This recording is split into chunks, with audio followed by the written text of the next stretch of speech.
आज हम बात करेंगे 3-9 एक्सिस के रिगार्डिंग और मैरिज के रिगार्डिंग। देखिए, जब भी हम बात करते हैं मैरिज के रिगार्डिंग या कुंडली मिलान या हम मैच मेकिंग का बात करते हैं या वर और वधू के लिए हम अगर लाइफ पार्टनर चूज़ करते हैं तो उसके कुछ टिप्स मैं आज आपको बताने जा रहा हूँ। उसमें से एक बहुत बड़ा इम्पोर्टेंट जो पहलू है वो एक 3 और 9 का एक्सिस भी है।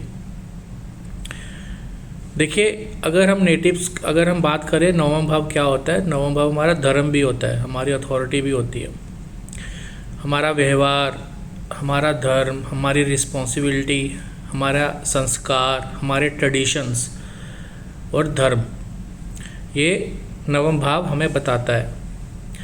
तो जब हम धर्म की बात करते हैं तो धर्म क्या बताता है हमें किसी के साथ कैसा व्यवहार करना है, हमारी रिस्पॉन्सिबिलिटी हमें कैसे निभानी है, हमारी रिस्पॉन्सिबिलिटी हमारे बच्चों के रिगार्डिंग क्या है, हमारी रिस्पॉन्सिबिलिटी हमारी पार्टनर के रिगार्डिंग क्या है, माता पिता के रिगार्डिंग क्या है, हमारे ट्रेडिशंस क्या है, हमारी मान्यता क्या है, हमारे रिचुअल्स क्या है।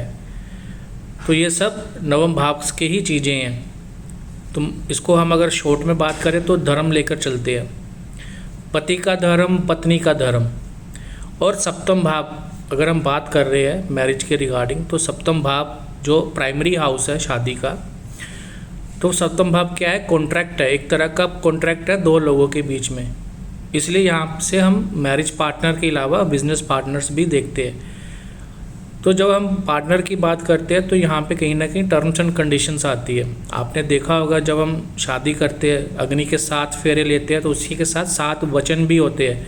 वो 7 वचन ही 7 प्रोमिसेस है जो पति और पत्नी को निभाने हैं। तो वो निभा पाएगा कि नहीं निभा पाएगा, ये एक तरह का धर्म बताता है, उसका धर्म कितना स्ट्रॉन्ग है, कितना प्रबल है। तो जब भी हम मैच मेकिंग या शादी की रिगार्डिंग हम बात करें तो कुंडलियों में 3 और 9 एक्सिस को हमेशा देखें। 3 इसलिए बोल रहा हूँ क्योंकि वो लाइफ पार्टनर का आपका नवम भाव बन जाता है, कुंडली का तीसरा भाव जो आपके पार्टनर के धर्म, आपके स्पाउस के धर्म के बारे में बताता है। और कुंडली का लगन से नवम भाव वो नेटिव के धर्म के बारे में बताता है। तो जब भी हमें मैच मेकिंग आप देखें अपनी कुंडली में तो ये दोनों भाव मैलिफिक से रिलेशन ना बनाए, जितना हो सके या बेनिफिक अगर ग्रहों का या नेचुरल बेनिफिक प्लैनेट का अगर संबंध, दृष्टि संबंध भी बन रहा है तो ये कहीं ना कहीं आपको दर्शाता है कि आपका जो धर्म है, आपकी जो मान्यता है, वो आप मानने वाले हो। दूसरों के प्रकार आपकी क्या दूसरों की के नज़रिए से या आपकी जिम्मेवारी क्या है दूसरों के साथ, तो आप उसको निभा पाएंगे, आप अपने वचन को निभा पाएंगे, आप अपनी मान्यता को, ट्रेडिशंस को, रिचुअल्स को निभा पाएंगे। तो धर्म बहुत इम्पोर्टेंट बन जाता है। जैसे हम कहते हैं ना धर्म पत्नी, धर्म पति, धर्म पत्नी।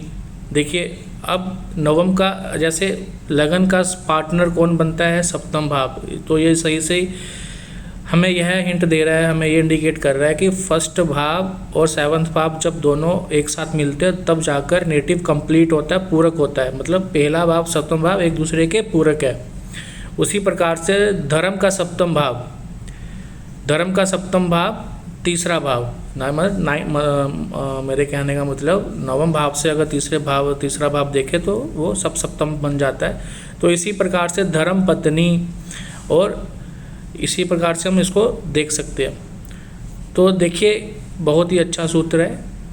3 और 9 का एक्सेस जब भी आपको मिले, मैलिफिक प्लैनेट मिले और अच्छा उसमें मैलिफिक प्लैनेट का ज़्यादा असर मिले तो कहीं ना कहीं आपकी मान्यता, आपके धर्म को ये डिस्टर्ब करता है, आपको अपने ट्रेडिशन से, आपके रिचुअल से आपको पीछे खींचता है।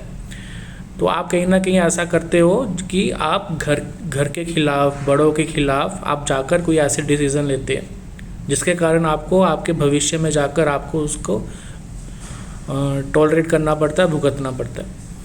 तो 3 और 9 एक्सिस भी वेरी इंपॉर्टेंट बन जाता है, बहुत ही इंपॉर्टेंट बन जाता है जब हम कुंडली विश्लेषण करते हैं मैच मेकिंग और मैरिज के रिगार्डिंग।